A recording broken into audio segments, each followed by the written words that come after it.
Let me bring everyone in.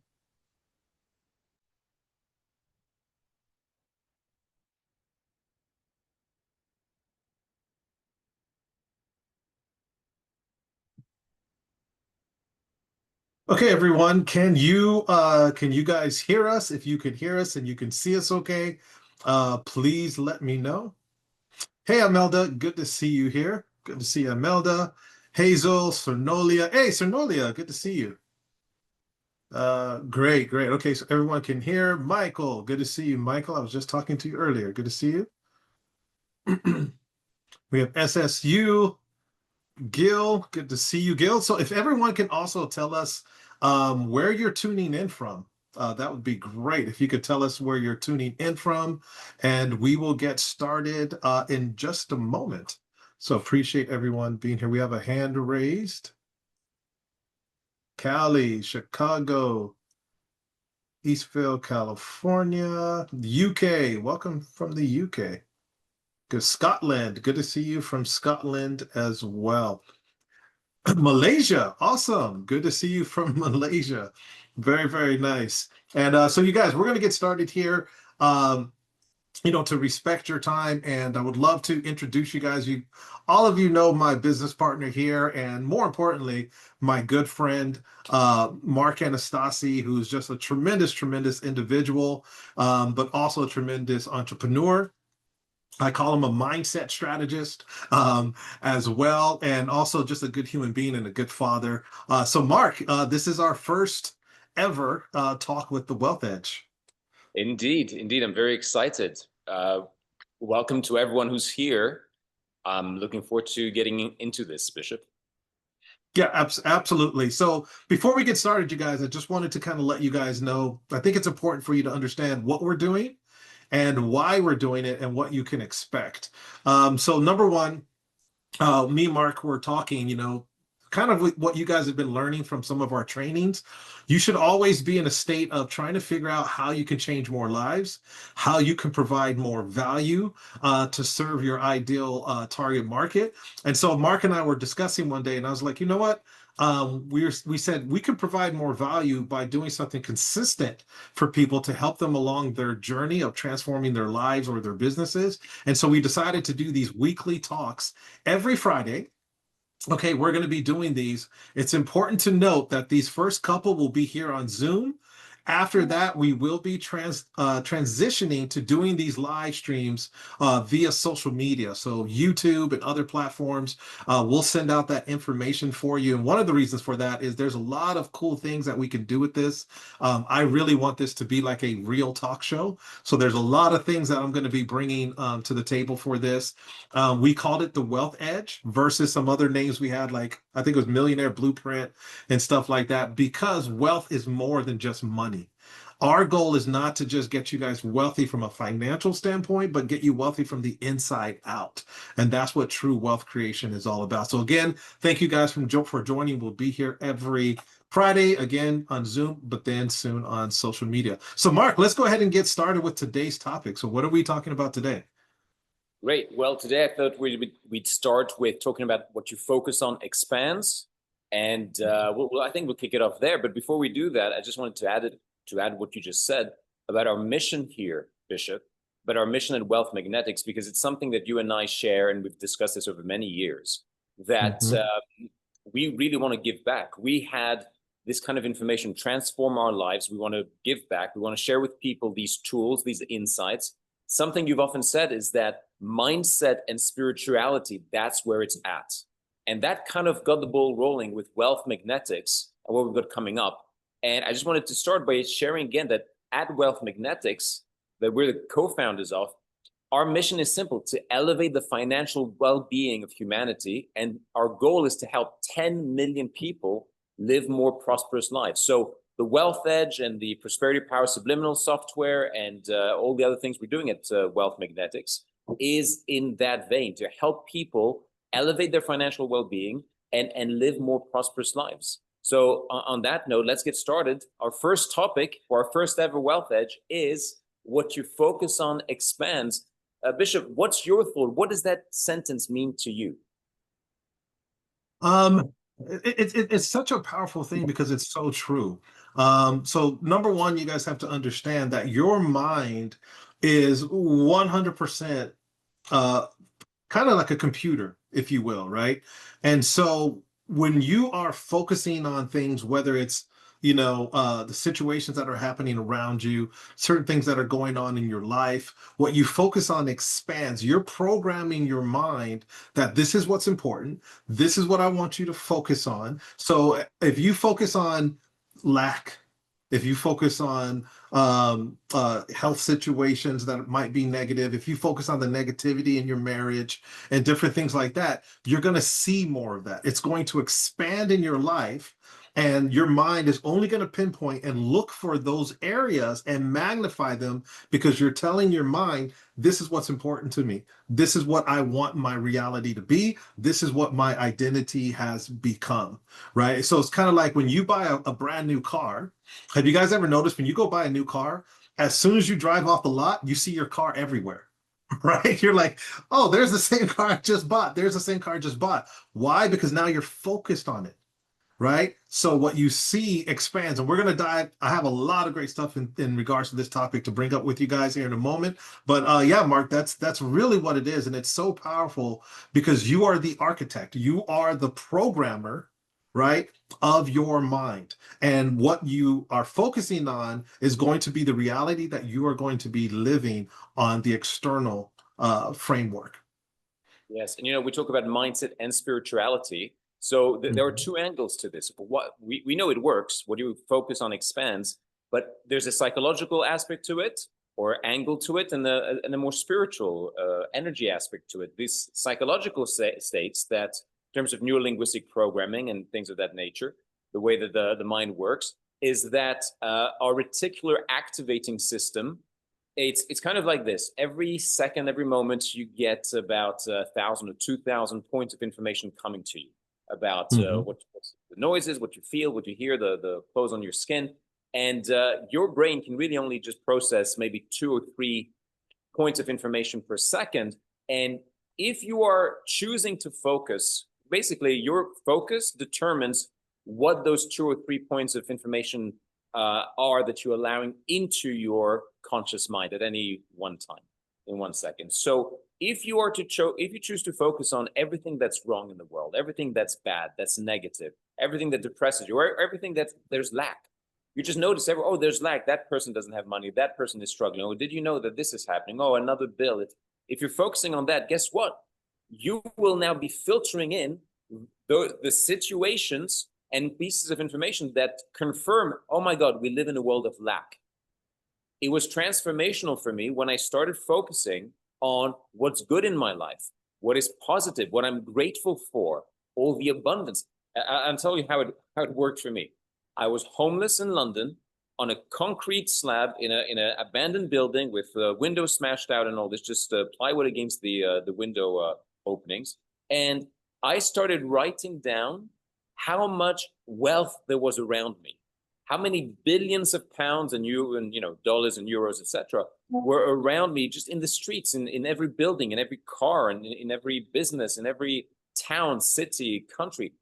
And I just started focusing on all the abundance around us. I started focusing on everything I was grateful for.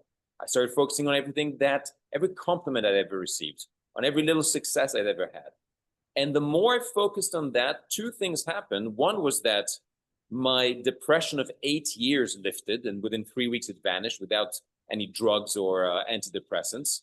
And the third thing is I felt that I was feeling better and better about my life, even though I was still homeless.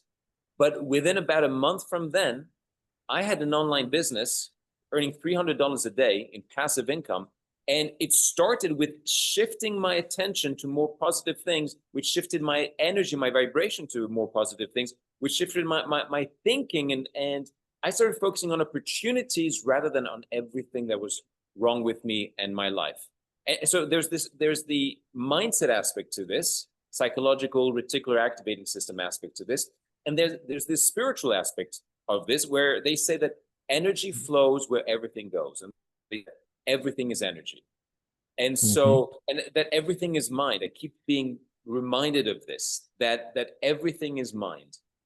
or the mind is everything, or everything is mind. That we may be living in a virtual reality where all that really matters is what we focus on. That's where energy flows.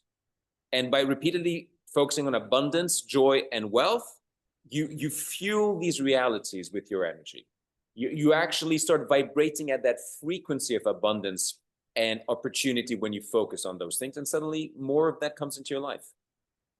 Right. And what's interesting about it is I like to say it's not even necessarily more of it comes, you're just aware. Because God is blessing us every single day. We have all of these things every single day. We have opportunities, we're blessed, all these things happen, but we're not aware of those because our mind is so focused on the negative things happening, the worrying happening, the lack. So when your mind is constantly worried about these things, it leaves no room for you to look for opportunities, right? And look for solutions because you're only focused on that one little area. And so our mind shapes our realities, molds our experiences, and steers the course of our life, right? It's 100% true. And so this is how our brains functions. Our thoughts are, basically construct our reality, shapes our perceptions, and ultimately guide our actions, right? And our actions lead to what happens in our lives, right? They basically craft our lives. So the question I have for people right now watching is, if our thoughts construct our life, then what type of life are you actively constructing, creating right now with your thoughts? Right? The Bible talks about it, right? Your words and your thoughts have power. They have creative. The Bible actually says creative power. So have you ever stopped to just think, what type of life am I creating with every single thought?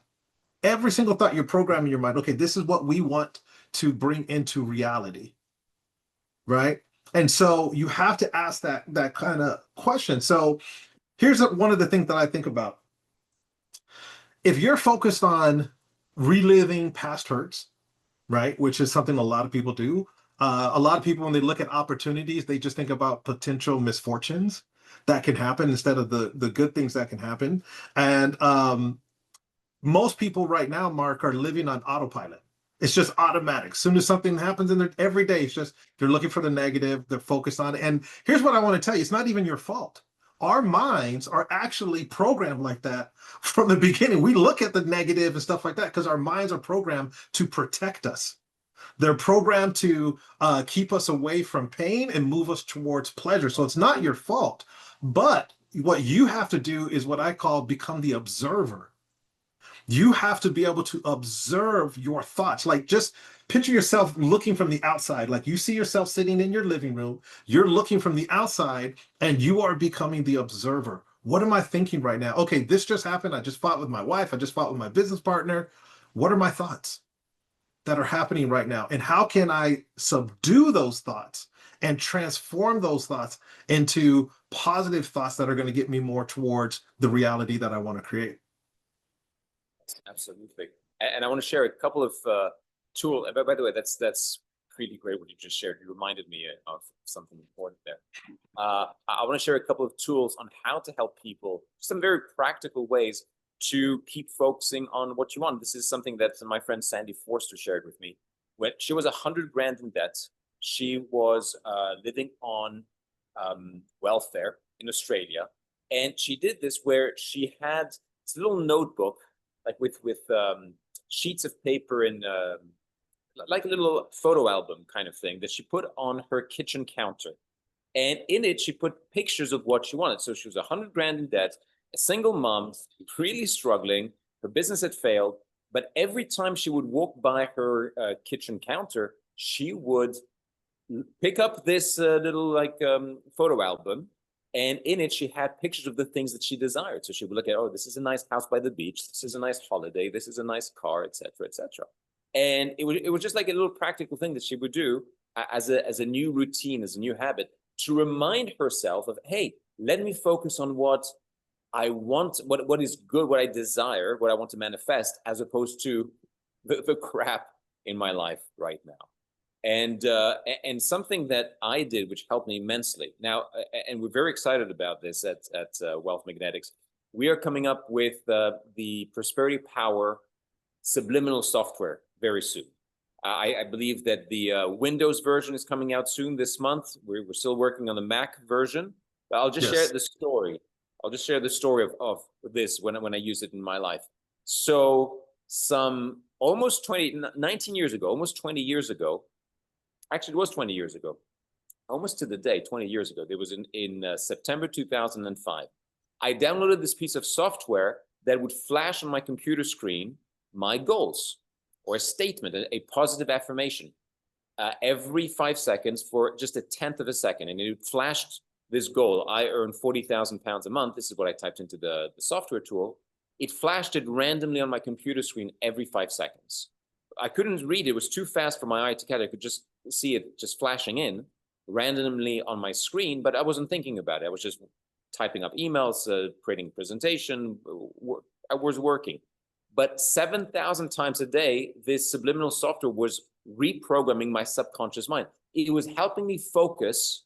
It was helping bring my attention onto what I wanted to manifest, earning 40,000 pounds a month.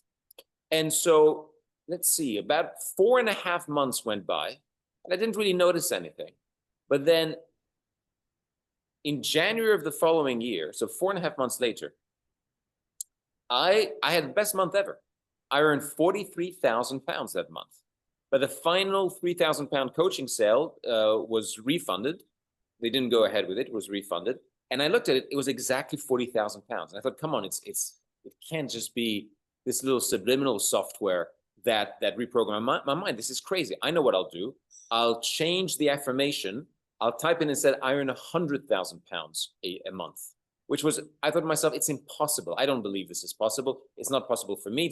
No one is earning 100 grand a month. There's no way that this is possible. And about 3 weeks later, I earned 150,000 pounds in 2 days.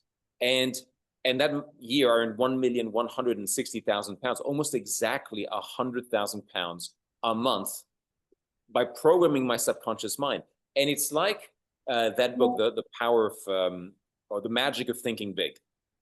In it, the author, I think his name is David Schwartz, talks about how whatever your mind is fed, or how does he put it? Basically, there's a quote from that book about essentially you whatever your mind is fed, that's what you believe, or that's what you manifest, or something. The mind is what the mind is fed. I think that's the quote. The mind is what the mind is fed. And even though I consciously didn't believe I could earn 100,000 pounds a month, my subconscious was the focus of my subconscious was being directed to that very specific goal. And that's another tool. That's another great tool to focus on what you want, what you desire. So having a vision board or something on your kitchen counter, that's one way. Subliminal software is another one. We'll let you know when this software comes out, by the way. Visualization. Visualization with emotion is a great way to focus on what you want. What's your take, Bishop, on these tools or on visualization?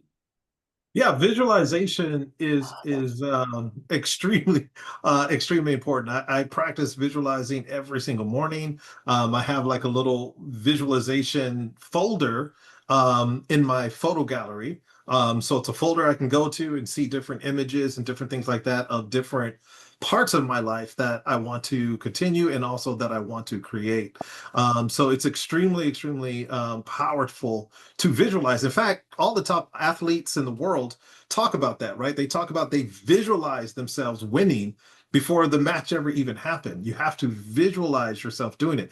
I visualized myself speaking on stages around the world. I visualized myself owning businesses around the world. I visualized myself making over $1 million in a month. I visualized all these things that everyone laughed at me about, including my brothers. But every single one of those things have happened. Right. But it all starts with the visualizing. And I remember some people when I moved into this little apartment, and some people came over, some friends of mine, and they were making fun of me. They're like, Bishop, man, you got this little apartment, but you don't have any furniture in it. And I told them, I was like, oh, you don't see that expensive couch right there? You don't see that? And so I was telling them what was going to be in there. I was already visualizing it, and everything that I told them would be in there, I actually purchased and put into that home. I didn't know how it was going to happen at that moment, but I knew it was going to happen. I visualized it. So they couldn't see it. but I could see it. And that's the power of being able to visualize and to hone in and harness the power of creation, right? We can all create exactly what it is we're looking at. And so when you become the observer, because I was talking to someone about this the other day, they said, well, Bishop, isn't that denying reality? And so let me ask you guys a question. Can two things be true at the same time? Right? Can two things be true at the same time? This is what I asked the person. And I said, he's like, yeah. And I was like, okay, let's put this in perspective. You just had a bad business situation happen, right? This guy was all depressed and everything like that.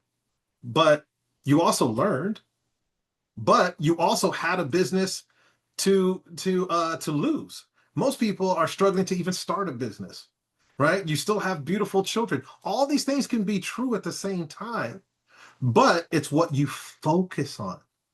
So being the observer is not deny. We're not saying deny reality. It's what reality are you going to focus on, right? So when my eyes were closed and I was in the hospital for a very, very long time and they were trying to figure out what was going on with me, I didn't focus on that, right? I focused on, hey, there's cancer patients right now who would give anything to be in my situation. I can either focus and feel bad about myself, or I can just say, God is blessing me, man. At least I'm not in their situation. They would trade places with me in a second. So that's what all of this is that we are talking to you guys about today is how do you start changing those neurological levels in your brain, and how do you start rewiring your brain, because you are in 100% control of it. One thing that I love is that nobody can force you to think anything.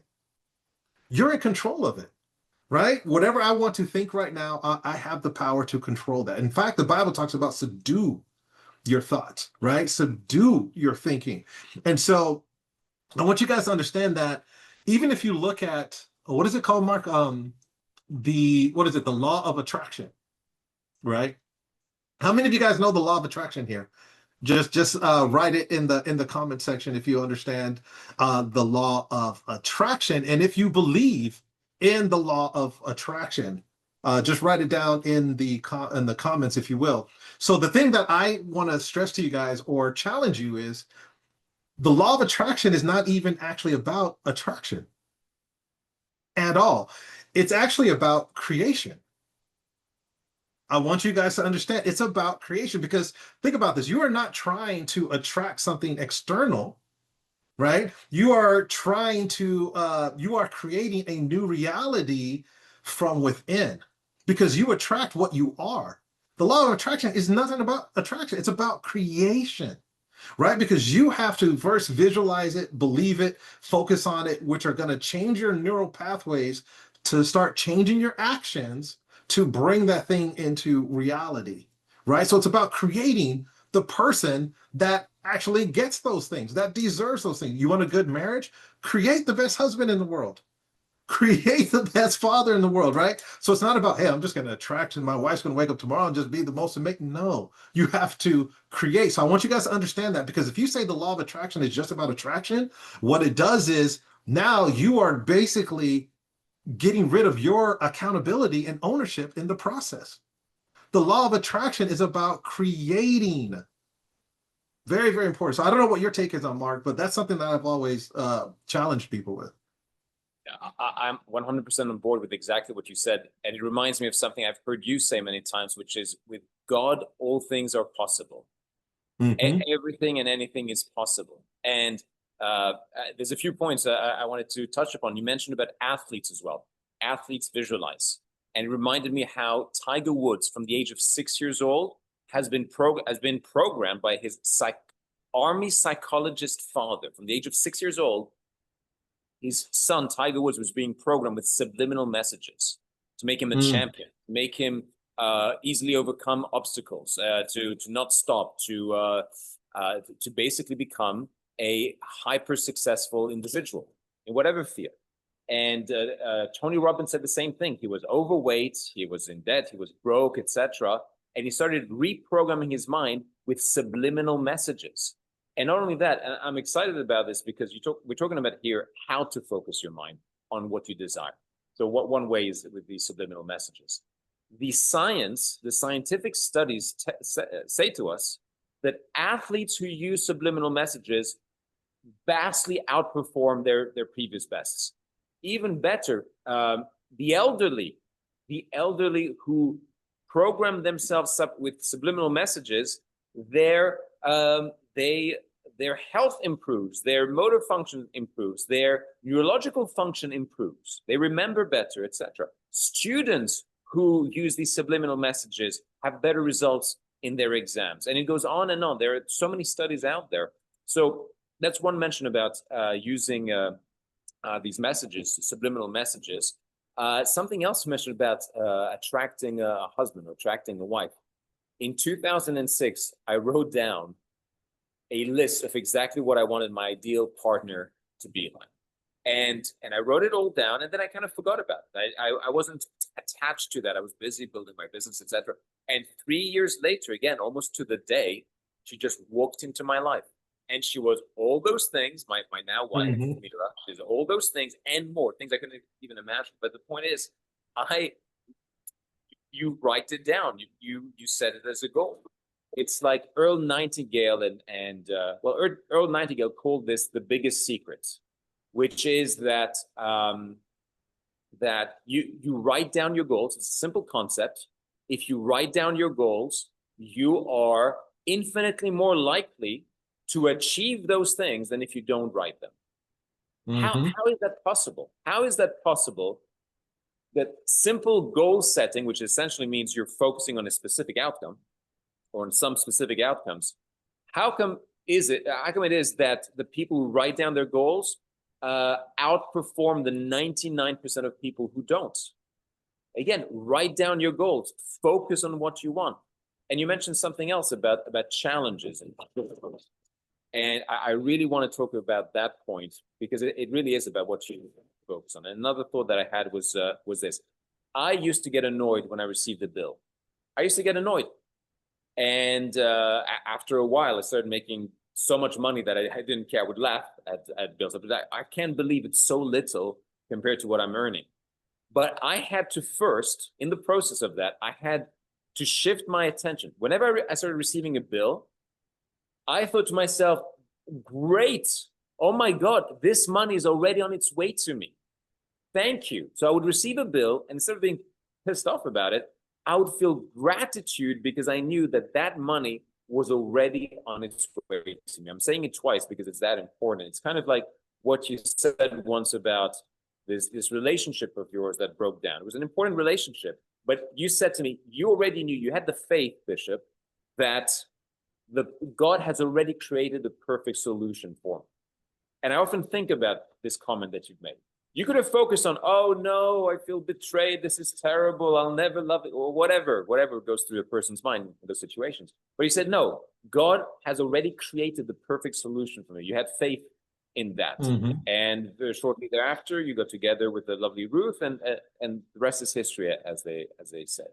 And I often say, you're laughing because maybe you had an argument with Ruth. I don't know, you mentioned. Oh no, I'm laughing because I'm just remembering all of our stories and how Ruth and I met and everything like that. Because what you're saying is 100% true.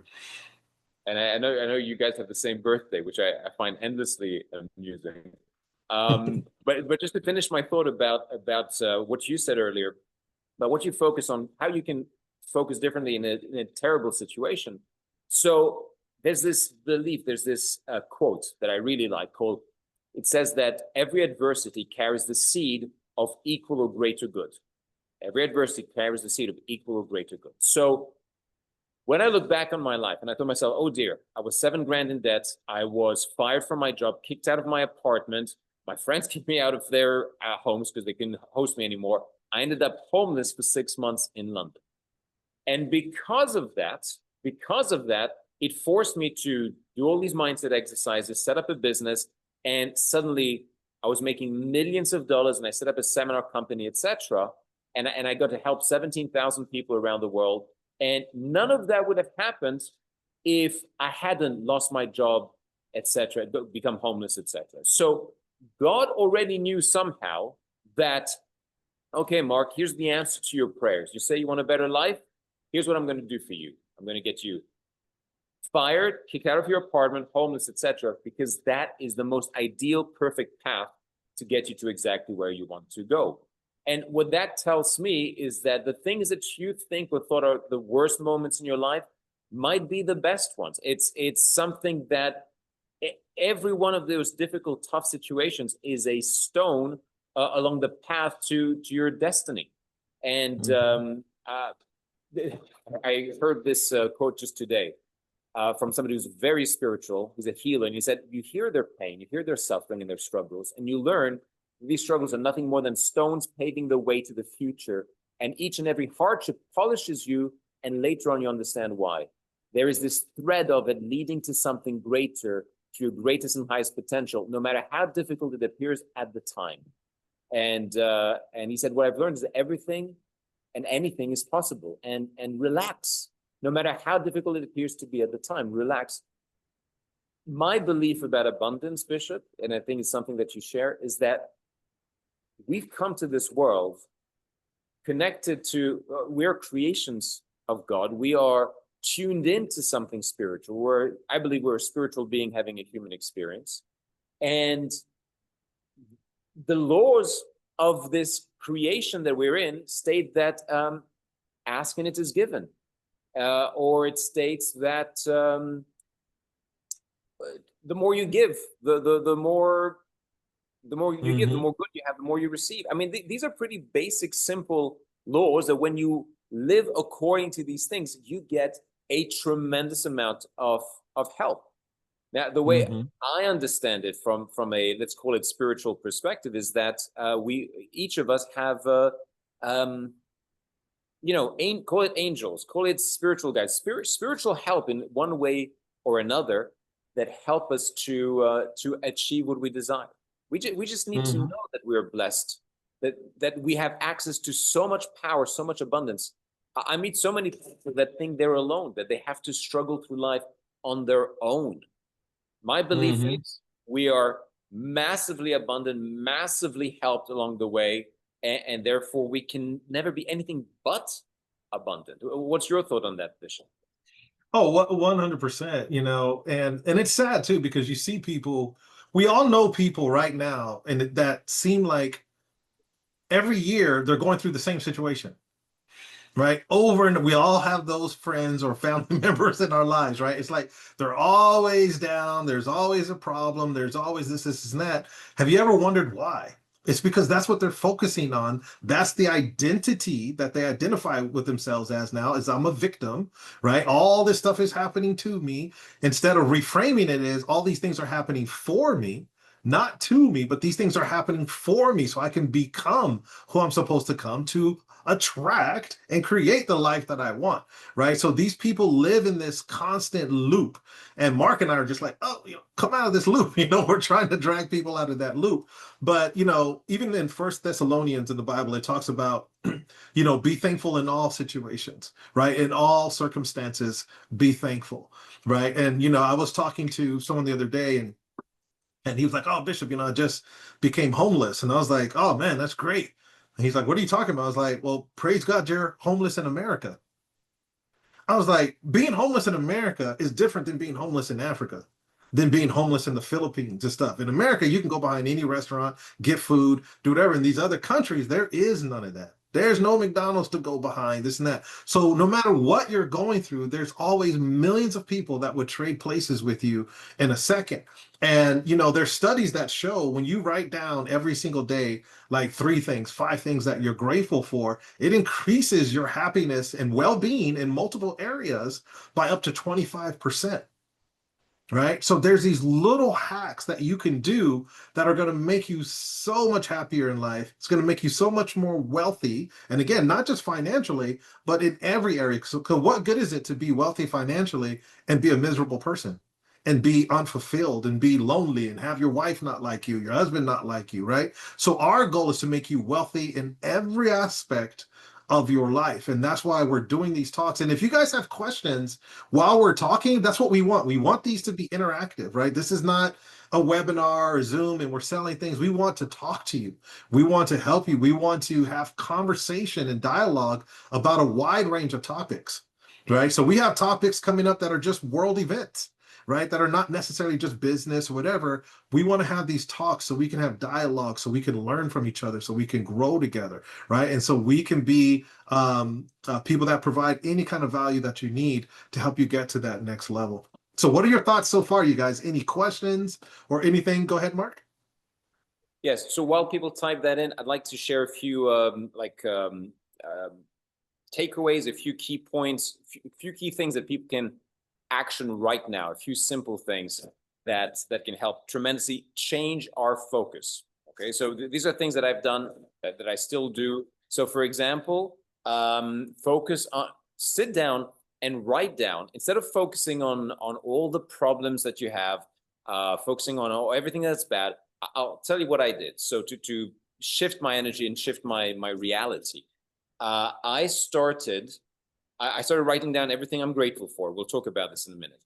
I wrote down everything that I'm good at. I wrote down what I love about myself. I wrote down about what compliments I received. I wrote down all the things that I have in abundance. Even though I was homeless, I wrote down what I have in abundance. I have an abundance of time. I have an abundance of personal development libraries. I have an abundance of whatever, youth. I was still in my early 20s. Write down what you're, start focusing on what you're abundant on and in, what you have abundance about. And the other thing that I did, instead of focusing on my problems, I started focusing on what people want. And I wrote down what do people want? What do people buy? What do they need solutions about? What do people buy a lot of? And I wrote down I brainstormed 100 ways how I could earn 2,000 pounds a month. I forced my brain over a few days to come up with 100 ways how to earn 2,000 pounds. I'd never earned more than 1,000 pounds in a month at that stage. And I just forced my brain, let's focus on this. What solutions do people want? What do they buy right now? And I was writing down, people buy meat, people buy toilet paper, people buy transport, holidays, they buy fuel, they buy heating, they buy, just to get my head working towards how can I create value for others instead of focusing on being self-critical of myself constantly, which is what I was doing at that point. No wonder I was depressed for 8 years. So that was something else to change the focus, shift the focus from lack and scarcity and this idea of not enoughness to focusing on how there's more than enough. And by the way, there's a great exercise I highly recommend that 50 times a day you say to yourself, I am enough, I have enough, I do enough.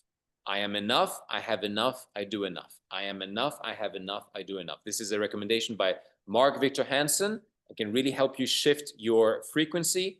Another exercise is to, for about 3 minutes solid, jump up and down, thinking about your amazing, grateful, abundant future life and shouting joy, riches, success. Just jump up and down for 3 minutes every day, visualizing with excitement and gratitude your future abundant life, and shout joy, riches, success, joy, riches, success, joy, riches, success. Part of that visualization, you can even see money and bills, all like basically money falling from the sky all around you, and you just grab it in your hands and just have a whole visualization about that a little white train next to me is just filled with $100 million a day from all this incredible abundance that's falling from the sky that I'm directing into my little train that brings it to all these charities and to these 8 bank accounts.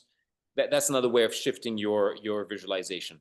And something else, another practical way that I want to share about this. So there's visualization. There's, of course, the subliminal software that we talked about, reprogramming yourself this way. There's hypnosis. There's vision boards. What else? Let's change my focus. I started focusing on doing good.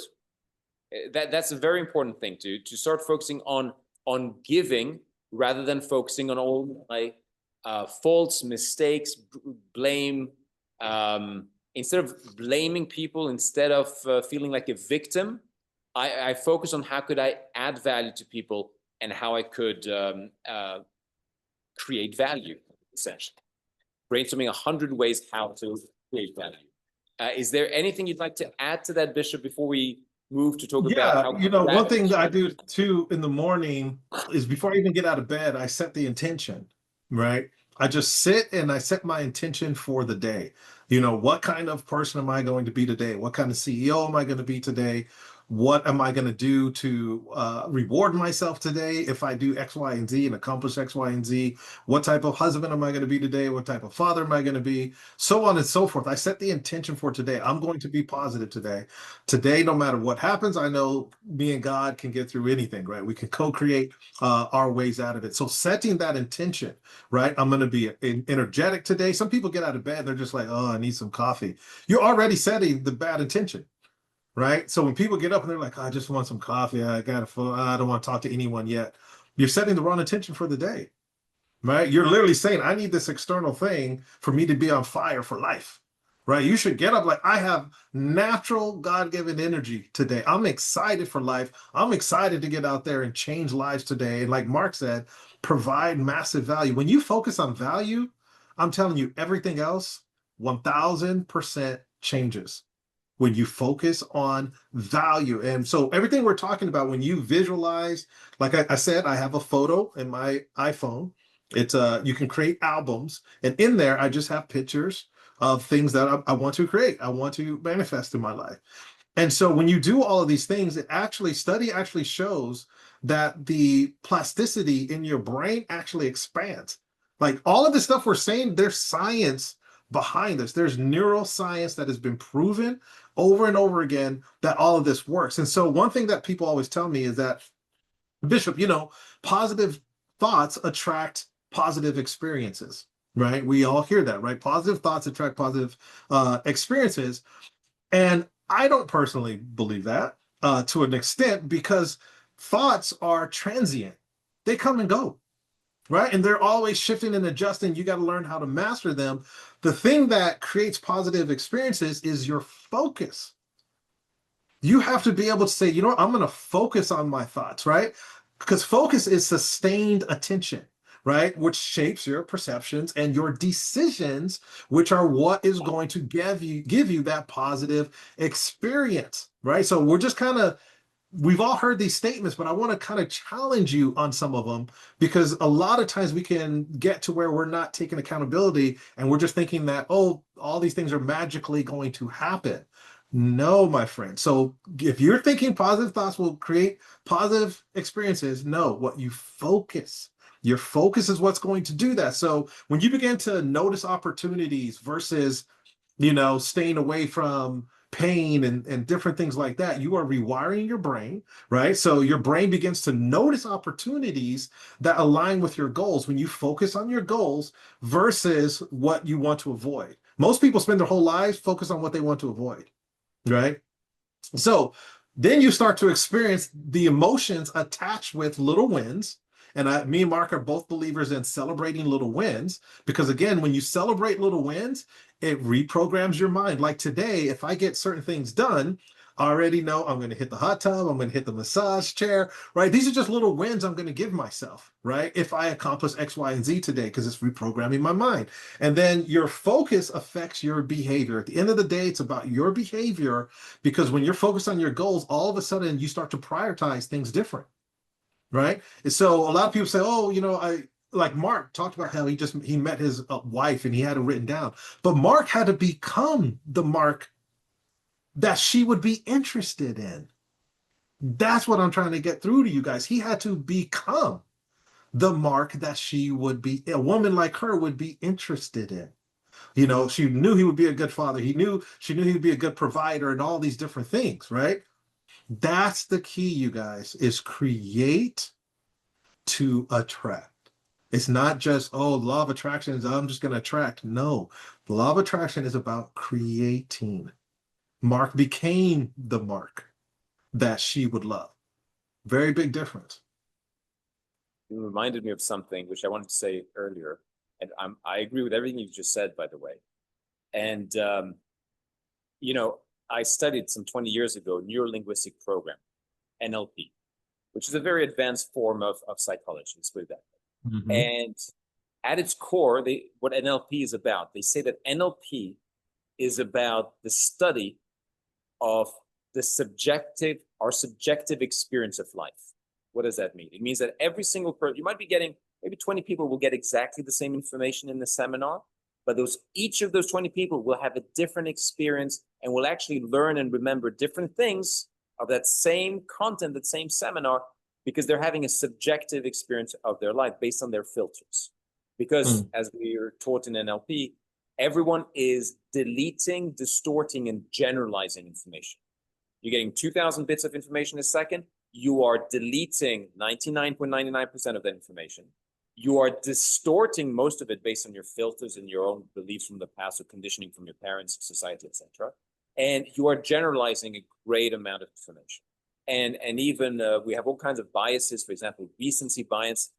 You might have a lot of really great information from 10 years ago, but you have maybe 20 different biases, 30 different mental biases that distort your thinking at any one time. And so it goes back to, what do you choose to focus on? What are your filters? And so when somebody writes down, let's say, 100 reasons why you must earn $30,000 a month, like write down 100 reasons why you must earn $30,000 a month, you are rewiring your brain to focus on opportunities to earn $30,000 a month and why it's important. And suddenly the idea of earning 30 grand a month becomes so much higher in your hierarchy of values. It becomes something that you're so much more interested in and so much more important to you, because your own brain came up with 100 reasons why it's a must, why you must achieve that. And then the other exercise is brainstorming 100 ways how to earn $30,000 in $30,000 a month, because then your brain is wired to notice opportunities, to think of opportunities, to receive divine inspiration even on how to achieve that outcome. So 100 reasons why, 100 ways how really helps you to have the right filters, the right mental filters, the right focus for those opportunities to come into your life. And one thing we didn't mention enough, is that when you have these kinds of thoughts,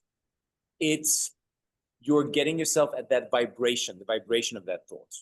Those positive thoughts about abundance, for example, attract to you more abundance. Those positive thoughts about grateful thoughts, those of gratitude attract more things to be grateful on. Or I'll tell you one more thing that I did that was extremely important to help me focus on abundance as opposed to scarcity, for example.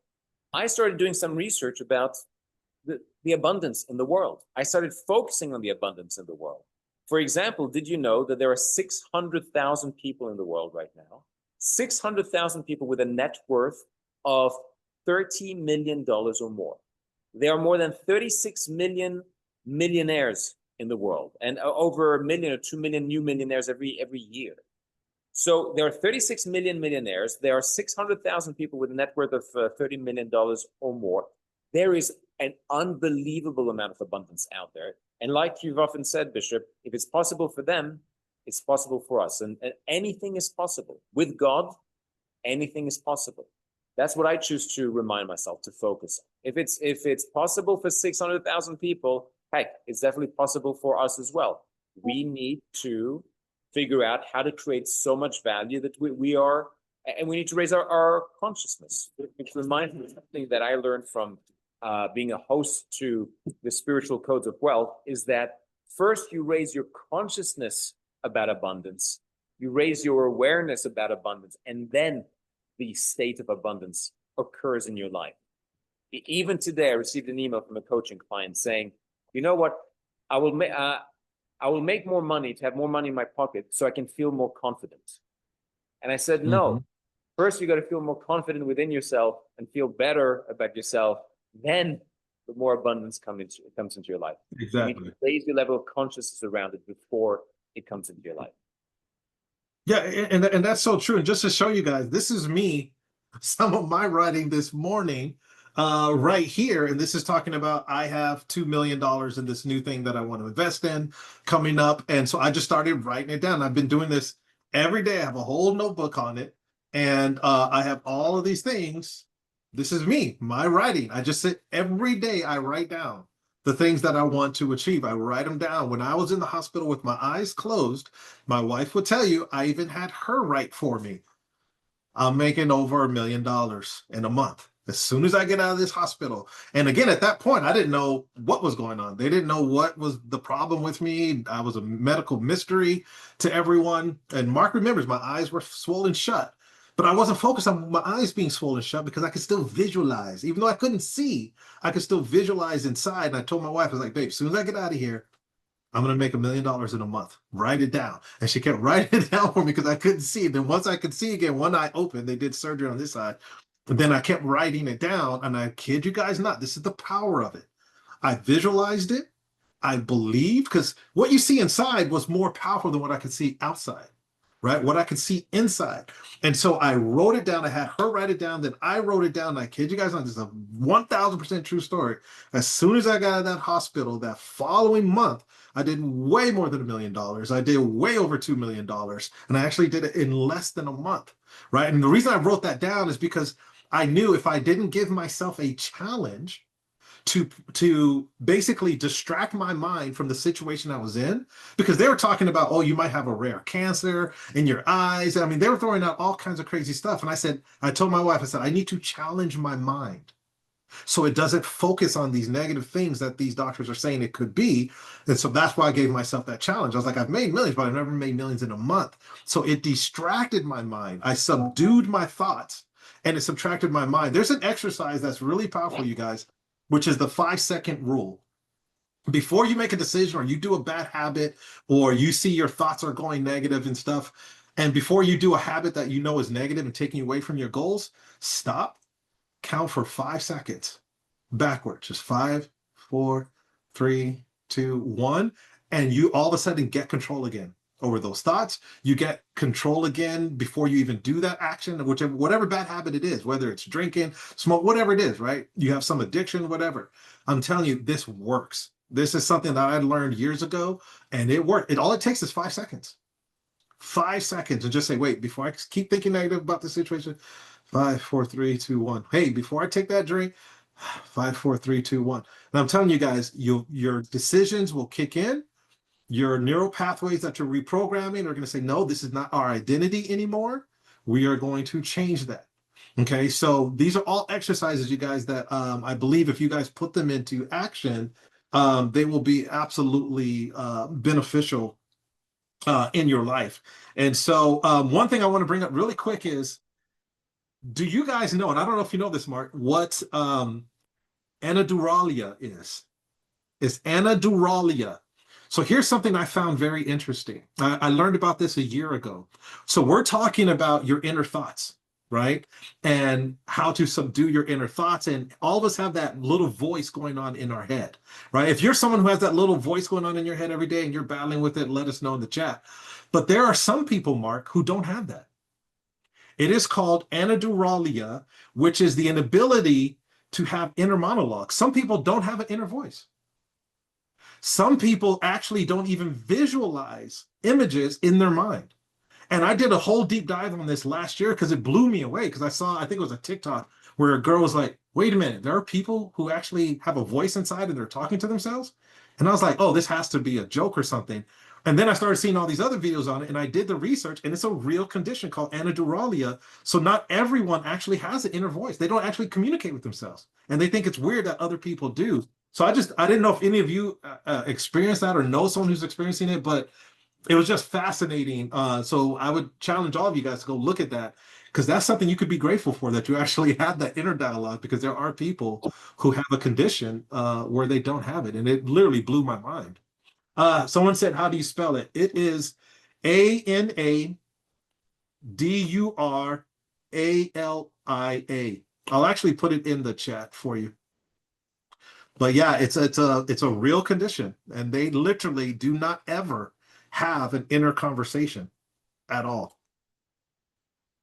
I remember that for the 8 years that I was severely depressed. My father has been on antidepressants for 33 years.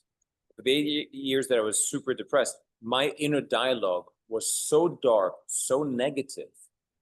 I had to do a lot of work on myself to stop it, to change that inner dialogue, to change the focus to something more positive, and to what I'm grateful for. Which reminds me, do we have time, Bishop, to talk about what we want to share today as well, about how gratitude magnetizes to us more of what we're grateful for, more of what we appreciate? Yeah, absolutely. And so I put it in there for you. SSU, Theon Chong, I put it in there for you, the spelling. Mike says, I have a lot of different inner voices. Well, that's a whole different condition, Mike. If you have a lot of inner voices, that's different. But yes, gratitude, you guys, is that's what you were talking about, right, Mark? Gratitude? Yes, Yeah, gratitude, you guys, is so important. I mean, there's so much we could feel blessed for and thankful for. Some of you know the missus, she went through a serious health situation over a year and something ago.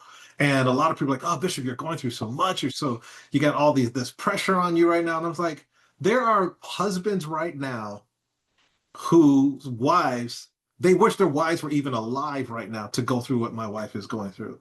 You know what I mean? So I was just thankful every day that she's here, and we would speak it in existence that, hey, you're healthy. Every day I would sit and walk with her. I'm like, hey, you're healthy again. You're back to normal, blah, blah. And all that's happened now, right? And so now things have exploded in a positive way since that happened. But here's the power of gratitude, you guys. And I don't know what happened to Mark. I'm sure he'll be back on in a second.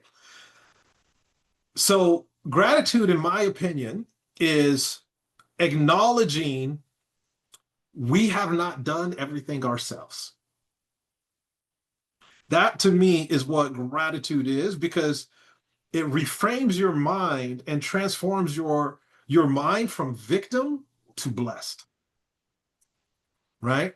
So again, gratitude for the Bishop Stewart definition is acknowledging we have not done everything ourselves, but we depend on God, because it reframes your mind and transforms you from victim to blessed. Right? You're not a victim. You're absolutely blessed in every single way possible. Right? And so some people say, they're victims of their circumstance. We've all heard that phrase as well. You're not a victim of circumstance. You are a creator of circumstance, because the circumstances you're going through, you created because of what you're focusing on and who you're allowing yourself to become.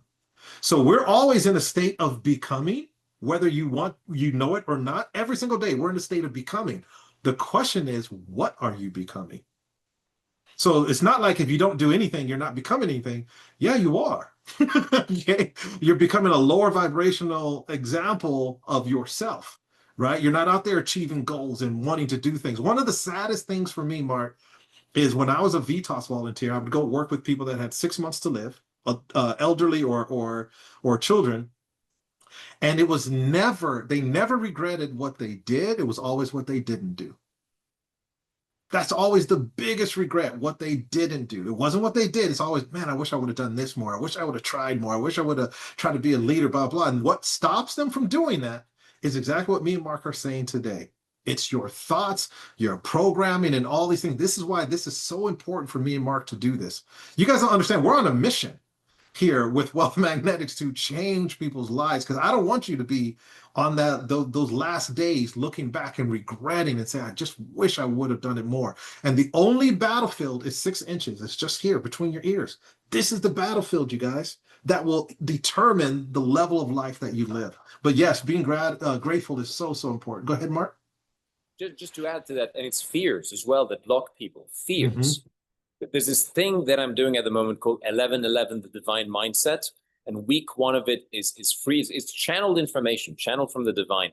And week 1, like I said, is free. And you get to put your fears in this issues room. That's what week 1 is about. And it's incredible, but people do this. They do week 1 of 1111. They put their fears in there. The divine kind of, you get given to like spirit guides, angels that come and help you and clear that away from you, from your life, from your subconscious mind. They heal you from within. They clear your conscious mind and subconscious. And suddenly people who are doing week 1, just week 1 of 1111, they don't have those fears anymore. And they're telling me, Mark, you know how I've been telling you I wanted to start this business for years and years, and I've never done it. Well, I've just started that business. Or Mark, you know how I wanted to do this event in Paris? Well, I've just done 2 of those events in Paris. Or I've always wanted to ask for a job in management. Well, I've just applied and I probably become the managing director of this branch of this company, etc. Suddenly their fears go away and they get to, and you and I have had this conversation many times with what wealth magnetics wants to be for people. We want to unleash their potential. We want people to do what they came to this world to do. And like you've said, Mark, that is real wealth creation. When we can help people by giving them the psychology, the mindset, and the spiritual tools, let's say, to help them do that, to help them be a powerful creator of their life. That is real wealth creation. When people tune into who and what they really, who they really came to be and what they really came to do, that is creating and generating massive wealth creation for the world, for the entire world. And so I just wanted to add that it's fears as well. That is so important because fears block people from achieving these things, achieving what they're meant to be doing.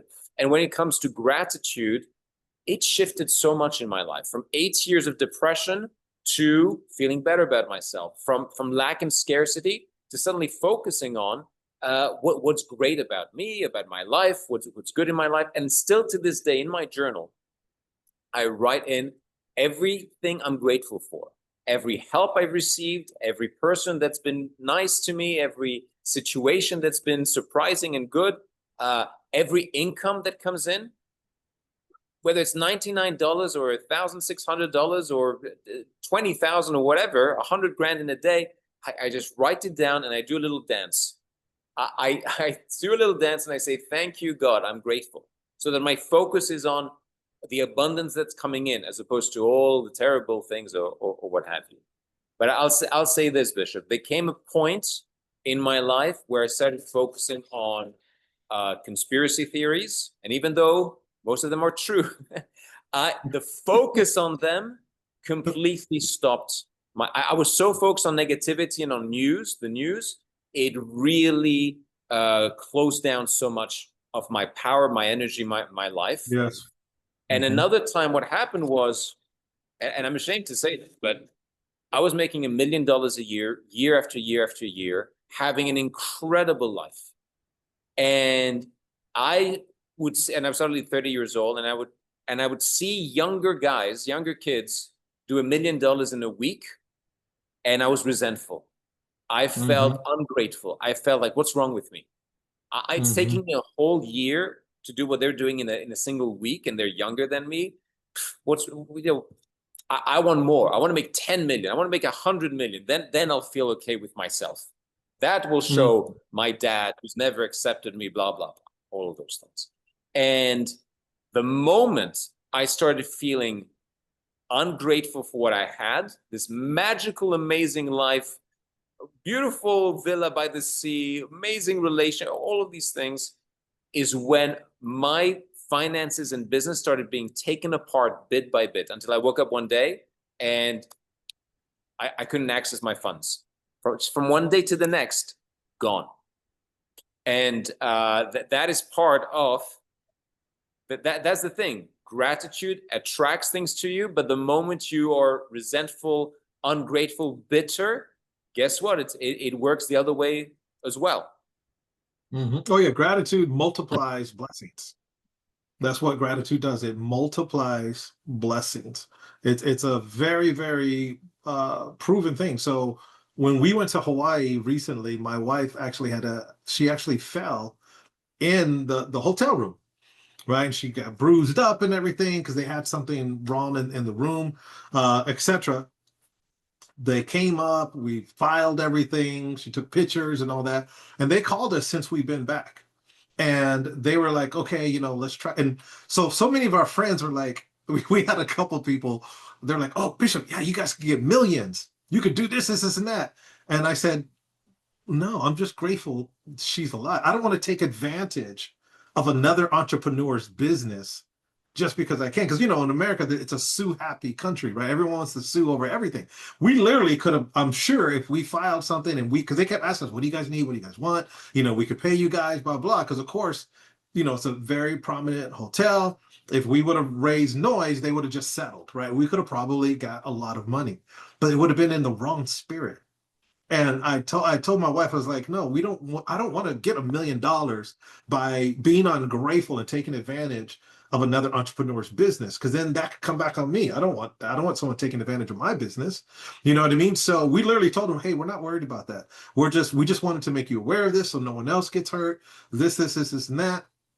And we're fine. I was like, I'm just grateful my wife's okay. Right. And then they wound up sending us a check to cover the whole hotel for the whole week we were there at that particular hotel. They're like, well, let us just at least do this.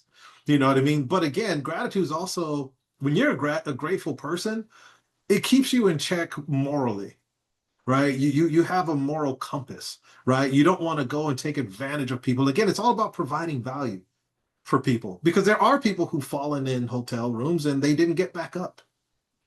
I'm thankful she got back up. That's all I was focused on. Again, it's what you focus on. I'm not going to say, oh, I'm going to use this to make $1 million now.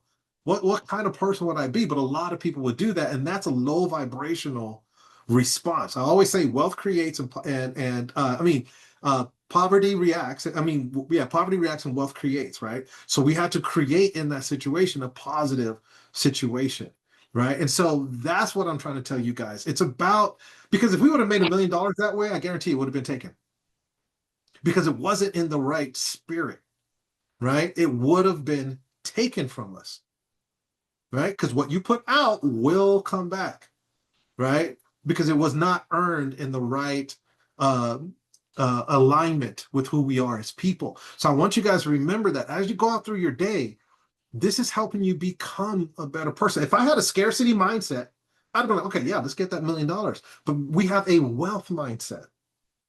It's a big, your actions will change when your mind changes. When you get a wealth mindset, you respond and react to situations completely different. Completely different, guys. And so, any questions? So, Mark, you're frozen. Is Mark frozen for you guys, or can you guys see Mark? He's frozen on my end. Let me know if Mark is frozen on your end. Okay, so he is frozen. So Mark, you're frozen. I don't know if you can hear him, but guys, so we are going to be moving this. We're going to be bringing on guests. We're going to be, okay, there you are, Mark. You're not frozen anymore. We're going to be bringing on guests. We have all kinds of cool, they said you were frozen with a big smile. We're going to be bringing on guests. So again, my goal is to really make this a real talk show. So there's a lot of things that we're working on that we have coming down the pipeline. Again, we'll also be on social media doing these as well. We have a lot of things coming for you guys, including the software, our subliminal software coming out that is going to help you guys, right, on a daily basis, reframe your thoughts, reprogram your mind, rewire these neurological pathways in your brain so you can become the person that you are meant to be, fulfill your true God-given mission in life. Okay, so we're almost done with that. So hopefully we'll have the first version of it rolled out here in just a couple weeks, right? Yeah, in just a couple weeks or less. We'll have that rolled out to you guys. But there's so many things behind the scenes that we're going to be working on for you guys here with Wealth Magnetics. And again, this is our show, the Wealth Edge. And our tagline is really, because freedom is the ultimate currency. Freedom, let me repeat that, is the ultimate currency. I know people right now, guys, I was on with a billionaire just a few days ago who is not free. Freedom is the ultimate currency, right? Again, wealth within, wealth in every area. That's true, absolute freedom. And that's what this is all about. Someone says, is this recorded? I need to rewatch this over again. Yes, this was recorded. And Mark, you are frozen again. So maybe either Mark's frozen or he's doing some kind of. Okay, perfect. I'm here. So everyone, we appreciate you guys being here for our first session. Before we go, are there any questions that you guys want to ask? Also, remember, every topic is going to be different, okay? Because we have things coming up where it's just about world events. Some of you guys know here in the US, there was an assassination Just yesterday here in the US, a really big one, someone who had a very big presence and voice, if you will, on certain things. So there's a lot we're going to talk about, including some of you know about the Alex Hermosi big accomplishment that he just did recently, where Alex Hermosi made over $100 million in a single day selling a book. So we're going to be breaking down all of these different things for you. How did he do it? What were some of the components on how he was able to sell over $100 million in one day, made over $100 million from a book? Okay, so we're going to talk about all that. Gil says tragic. It's on all our news broadcasts. Yes, very, very, very, very, very tragic. We live in interesting times. I think there's a lot of situations which again gets back to wealth magnetics, right? People need to heal from within. People need to develop from within, and that's why we have so many crazy things happening right now in the world. People are not out there fulfilling their God-given mission in life. So they're not feeling fulfilled. So people react, people get into victimhood, people blame other people. Oh, you don't believe like I believe, so let me do this, let me do that. That's all low vibrational actions, right? That's all coming from what's the word I'm looking for? That's all coming from fear. Lack It's and coming scarcity and fear. from what? Lack and scarcity and fear. Scarcity. Yes. That's the word. Like scarcity, right? So all of these things are causing this world to be in such a chaotic state of mind. So if there's anything that we can do to help people do that, we can do that. Okay, so there is a question. What if we have two conflicting beliefs about scarcity and abundance? Cognitive dissonance. How can one resolve that? Having two sets of conflicting beliefs at the same time. Well, you get to choose. You get to choose your beliefs. You get to choose which belief you want to. What do you want to focus on? Which belief is empowering? Which belief is disempowering? It's based on your goals. If your goal is you want to stay, like everyone around you, but maybe keep your existing belief systems. If let's say that your goal is to attract more abundance and prosperity into your life, which is something that I focused on in my teachings for 20 years, then there are certain very specific belief systems. These are easy to model from millionaires and multimillionaires. They have very specific beliefs, and choose those beliefs, implement those beliefs, right? For every negative belief that you have, write down the exact opposite empowering belief that you have. For example, making a lot of money is fun and easy. Great. What are 5 reasons why that new belief, making a lot of money, is fun and easy? Why is that true? What are the reasons why table legs, the legs that support that table? A belief is like a tabletop. It's supported by some legs. What are the legs that support that new belief that making lots of money is fun and easy? Well, it's a lot of fun. A lot of people I know make a ton of money in a fun and easy way. We mentioned Alex Hormozi doing $100 million in a single day, even, right? Mm-hmm. Which is incredible. Now, there was a question a little bit earlier from Cernolia. Can I invite other people to this? I'm assuming it's to the Wealth Edge. Absolutely, Cernolia. You can invite people to this. Something else I wanted to mention, but then I froze, which is that this is called the Wealth Edge. We want to give you an edge in your life, in your business, in terms of creating more abundance for you and for your loved ones. And you mentioned about how the tagline to this is that freedom is the ultimate currency. I set up my seminar company, Inspired Seminars, nearly 20 years ago because I wanted to give people options. My father got fired from his job in 1990 because of the new technology at the time of faxes. It destroyed his job as a foreign correspondent, as a journalist. And I wanted to give people options where you can have multiple streams of income. You can have businesses online. You can now have AI-built businesses so that you don't rely on a job, so that you don't rely on having to live in a specific location. And yes, freedom is the ultimate currency. And this is some of the things that we'll be sharing with you, different strategies on how you can have more freedom, enjoy more freedom, have multiple streams of income as well, and get that edge. We talked about one topic today about what you focus on expands, and that is helping you have that psychological edge. And one last thing I want to share about gratitude before I forget is this great exercise from Mike Pettigrew, who I interviewed for the Spiritual Codes of Wealth Summit. He says that he came to the point where he sold his business for millions of dollars, and 2 years later he was broke again. He couldn't even feed his infant child or his wife. And he said on his phone, he put in an alarm. For every 30 minutes, his alarm would ring. And every 30 minutes when the alarm would ring, he would read what he's grateful for. He would remind himself of everything he's grateful for.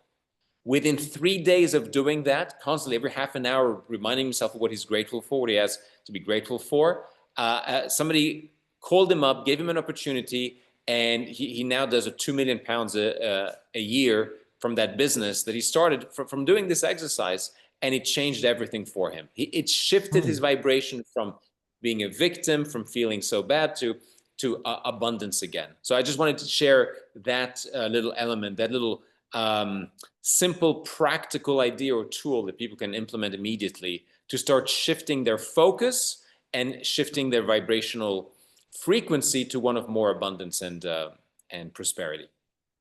Yeah, and I'll send out an email, you guys, with some of these little quick hacks that you can do that we discussed today. So look for an email tomorrow or the day after with some of what we talked about today, recap for you.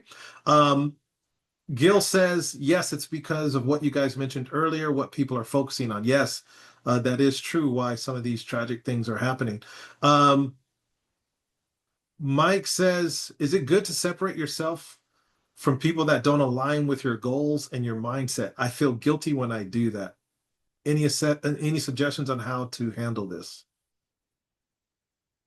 Well, for me personally, I'll say that when I started my business, I mean, I was in my early 20s, and I did cut out everybody that I knew before. Because I felt I needed that space. They were all in an employee mindset, and I felt I needed that space to grow and evolve and learn these new things and be an entrepreneur. I don't know, Bishop, what is your take on it? How do you feel about it? Yeah, it's something I teach my kids. My kids also do gratitude. My kids are 11 and 9. Every morning they come downstairs, we homeschool for school. The first thing they do is before they even start class, they tell each other what they're grateful for. That's one of the extras. My kids are firm into gratitude. They just do it naturally now. Every day they say 3 to 5 things that they're grateful for every morning before they start school. But here's one thing that I learned very early on, and I tell my kids, who you hang around with is probably one of the most crucial decisions you could ever make in your entire life. Literally. It can change your life for good or for the bad, right? And you have to have ownership of that. There's a saying, if you hang around 9 negative, broke people, chances are you're number 10 and you just don't know it, right? Because you are who you hang around. That is a firm statement, right? And it's a true statement. I can tell you every time I leveled up in my life, it's because I started getting around more people. If I look back on my life right now with some of the people that I grew up with, our lives are completely different. Completely different. And I knew where they were headed, and it was nothing personal. It just wasn't where I was going, right? So there's times in your life when you have to lock in and focus for a certain period of time to develop who you are, right? It's like if you're an alcoholic, you don't go hang around a whole bunch of your alcoholic friends. You're going to drink again, right? If you don't want to get pulled into that negative mindset, because people that are like that, they want you where they are. They don't want to see you go up. They will do everything they can to keep you at their level because that's where they feel comfortable.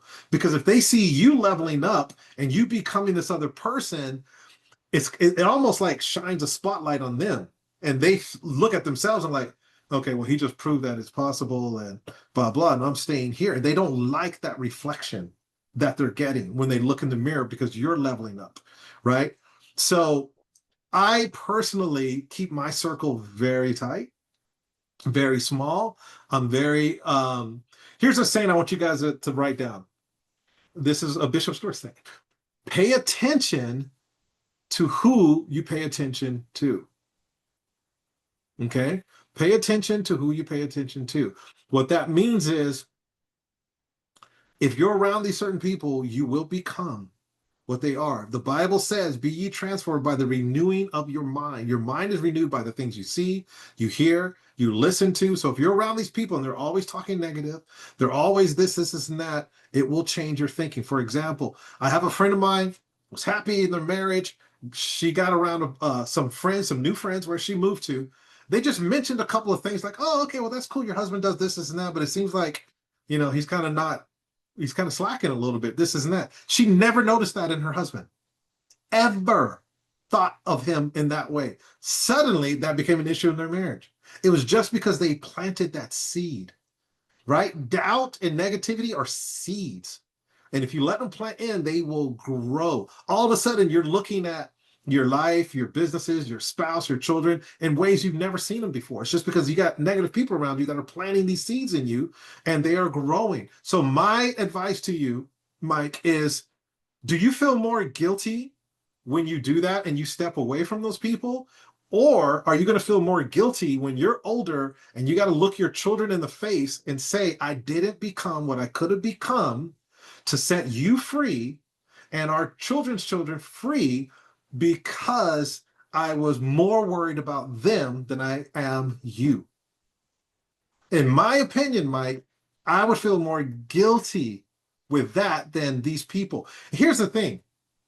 Most of the people that we're worried about, they're not even going to be in our lives 5-10 years from now. Anyway, they're not even going to be in your life anyway. In 100 years, we're all gone. So why worry about that? Again, Mike, it's all about what you focus on. You're focused on that and not the result. So here's the thing. When you get there, Mike, and you're doing good, those people are going to want to come around again anyway. Because now they're going to want to be like, hey, be a part of the success that you created. So don't worry about saying, this is what we're talking about, Mike. So to be successful, you have to have guts. You have to have courage. You have to stand firm in what you believe. And I've told tons of people, hey, guys, I'm locking in for a year. I can't be around all this kind of stuff you guys are doing right now, but I love you. We'll talk in a little bit, but I got things I need to accomplish. And they've respected that. There's a lot of people that I just don't associate with in certain ways because I know it's going to bring me down to a level I don't want to be at, right? My wife, my kids, and all that are way more important than Joe Schmo. Right? Me fulfilling my God-given mission in life. When I meet God, I don't want to say, hey, God, I didn't do it because I was worried about what Joe Schmo thought. I'm more worried about what he thinks at the end. Did I accomplish my mission? That's what I am focused on. Again, Mike, it's all about focus. What are you focused on? What do you want to accomplish? Okay? So hopefully that answers your question. You can make that decision, but the whole purpose of what we're talking about is accountability. Remember, I told you accountability is what changes things, right? When you take accountability and you know whatever life you create later, Mike, you can't blame those people because you're choosing to be around them. So you can't use them as an excuse later. Well, I didn't accomplish this because I got sucked in with these people and they kept me negative. No, you chose to keep them in your life for a certain period of time. It's all about 100% accountability. When you take 100% accountability in your life, that's when your life changes.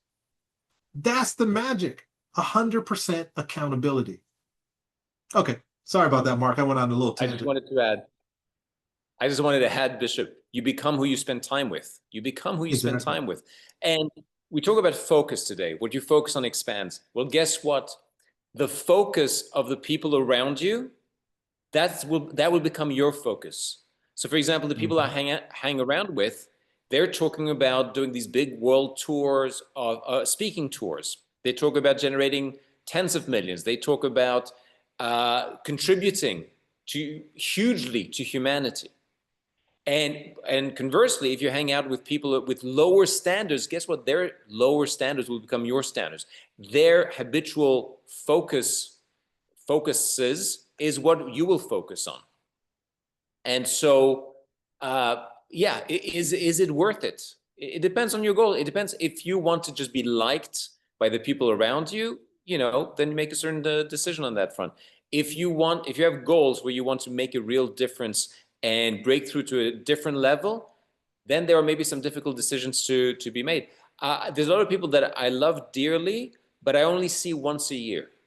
Yep. Or I keep them at arm's length. I see that I stay in touch with them, but they're not in my circle. Like you said, Bishop, a small circle of people. And you'll notice that with a lot of highly successful people, they have just a small circle and that's it. And there's a reason for that, guys. They're very the Bible even says, guard your heart, guard your mind. You have to guard it. It's a war, right? There is a war out there, a spiritual war, if you will, to keep you from fulfilling your God-given mission.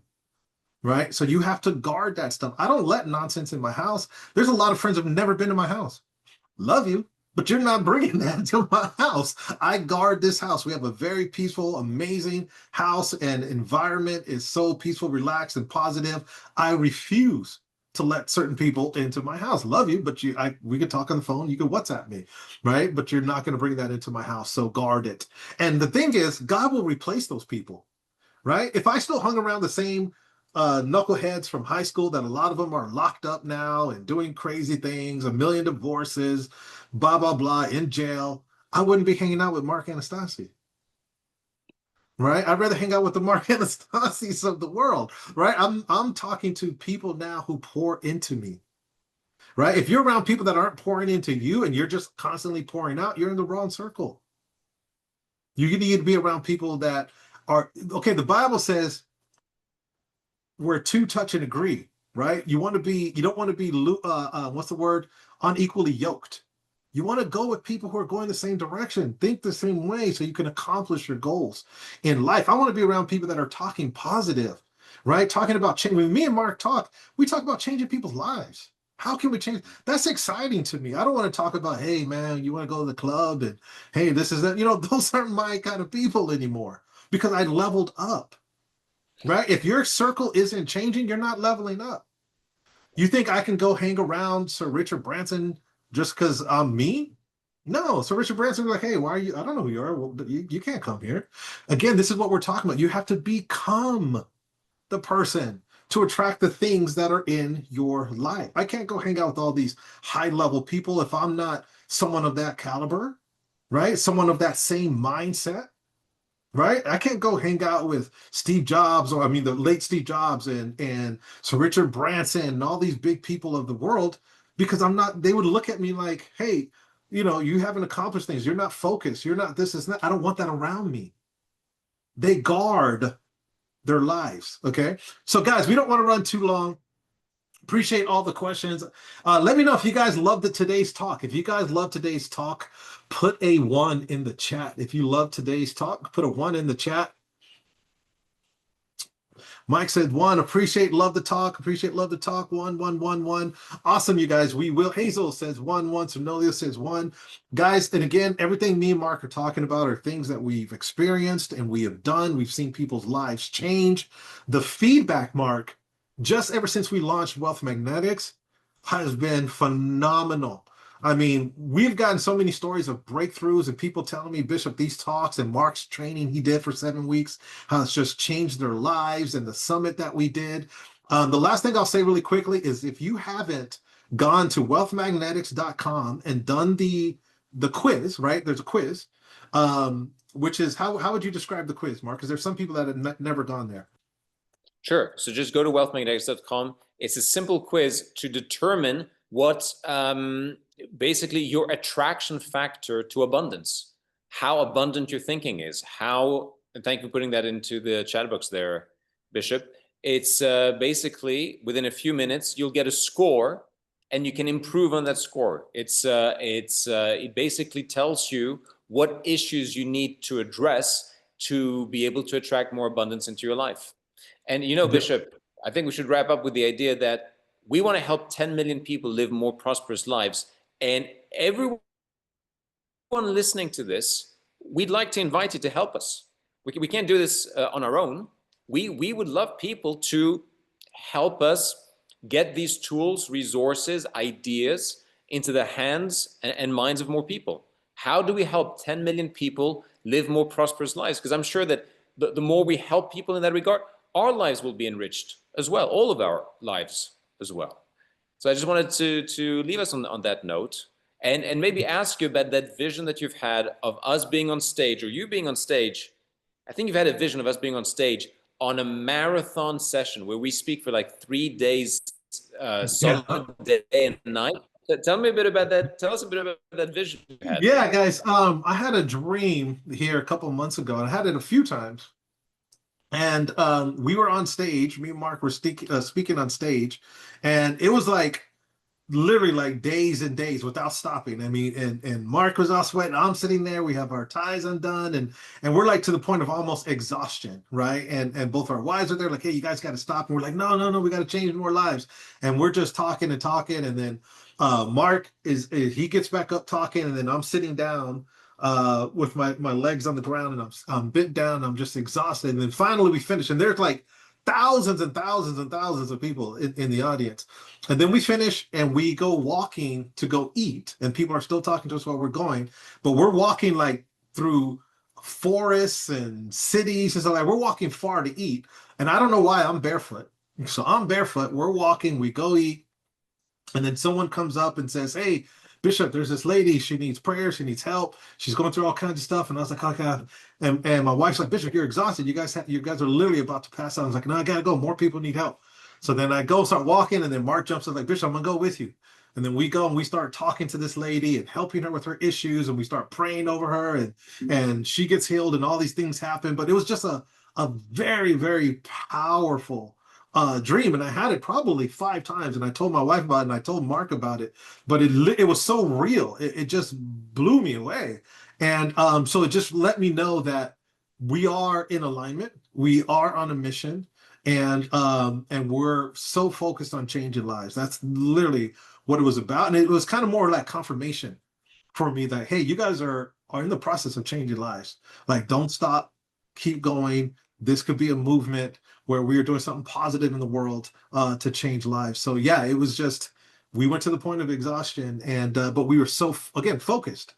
We weren't focused on what we were, our pain and our hurting, our hunger. We were focused on like we didn't even eat. As soon as we sat down, someone said someone else needs help, and we both got up, and we went back to go help more people. And it was an amazing dream, very, very powerful.